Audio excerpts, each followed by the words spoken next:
జాగ్రత్త. సరే అన్నయ్య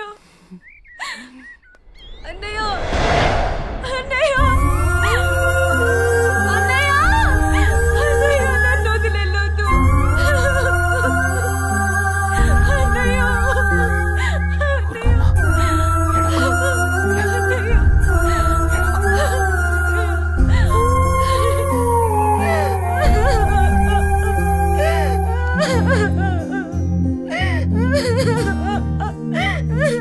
ఇప్పుడు అడిస్తే ఏం లాభమే?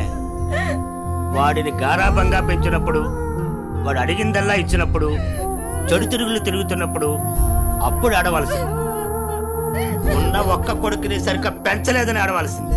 నీ ఆస్తి, అంతస్తు, పరువు, ప్రతిష్ట అంటూ వాడిని నెత్తిని పెట్టుకుని పెంచావు. హద్దు అదుపు లేకుండా పెంచావు. నీకు నాకు చివరికి కడుపు కోత మిగిల్చి వెళ్ళిపోయాడు. నీ ఆస్తితో నువ్వే ఊరేగు.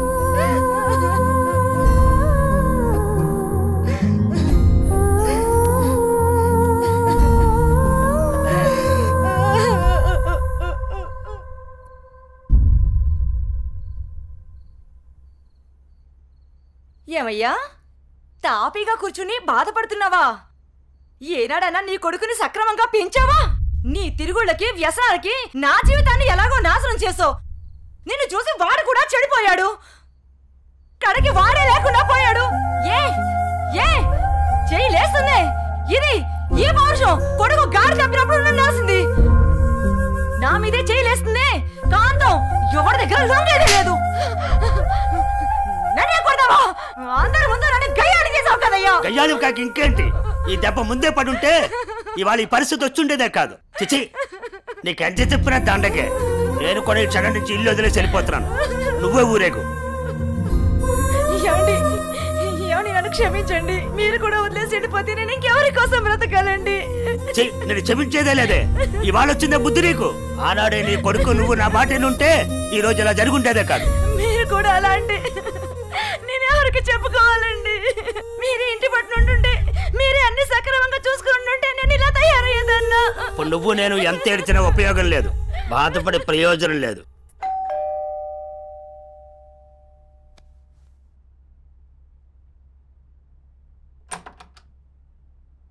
లోపలికి రానయ్యా.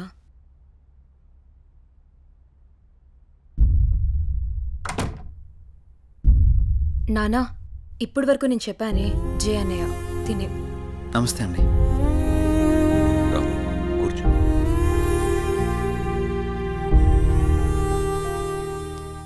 సారీ సార్, నా వల్లనే గణేష్.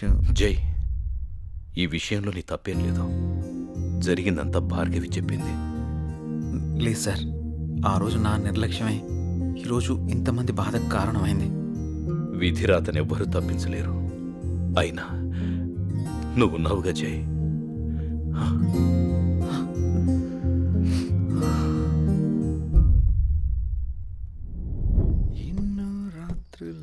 లోపలికి వెళ్ళి అబ్బాయిని బాగా చూసుకోవే. చిప్పు హోపింది.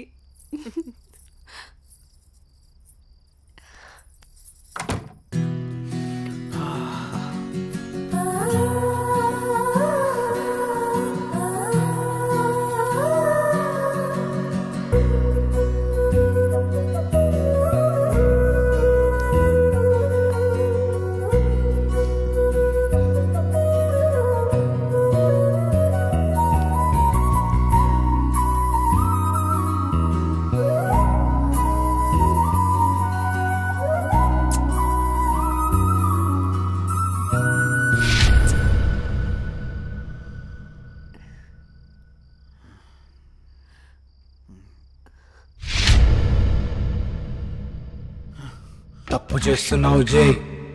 ఇవన్నీ చెల్లెలు పెళ్లి తర్వాతే.